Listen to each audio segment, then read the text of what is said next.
in Orange Wow. County, and he's gonna hook me up with that owner Wow. because I Good. really want to get a feel for what it's like in Orange County. I think that by the end of this month, we should have the first one up and run. I mean, the licensing part going. I think Oh, we're very good. finalizing all like, okay, how are we gonna differentiate the ownership piece? So by the end of the month, I think that one will get going, and we've also started sending out feelers to a fair amount of realtors to start looking for, single family, um, single story, 5, 6 bedrooms, 2,800 square. Like this is what we're looking for in the Inland Empire, Fountain Mm. Valley, your B neighborhoods. So while we're really focused or zoned in on this first one, I think we're starting to lay the groundwork on how we could expand into other ones.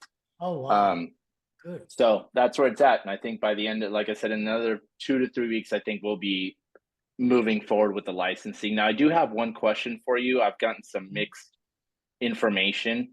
The gal that's helping with the licensing Mhm. stated that in California, it's the LLC getting the license and you don't need an actual operator on the application. But somebody has to put their license so that the health department and the fire department and everything, right, who make sure that everything is in compliance, it has to be the owner does not have to have a license.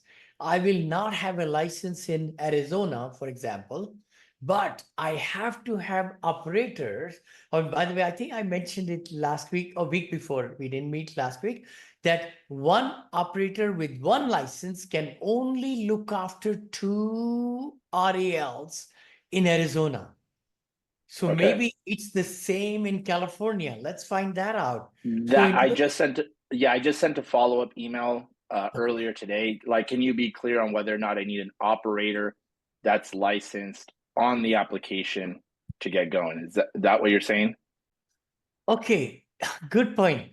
See, I think my company's name is going there, which is Desert Bloom Homes, Desert Cove LLC, right? So Sure. that is the property, and that's the one getting license. Correct. So I'm not, I own that fully 100%, but the operator's name and her license is going to the health department, if I can. And and that's part of the application process Yeah, for your exactly. LLC, for the Otherwise, they won't LLC. even look at it. They won't even So look. in order to get the LLC approved to operate, you need an operator with a license attached to that application. Yeah, you have Okay, to. that's what I want to get clarification on because she made it seem like you didn't. Oh, So again, I'll get a clarification on that. yeah. I think you cannot just operate without a license, number one. And then the second thing is you won't be accepted or given the COC, that's the certificate of occupancy, right? Certificate of occupancy. Certificate of occupancy. COO?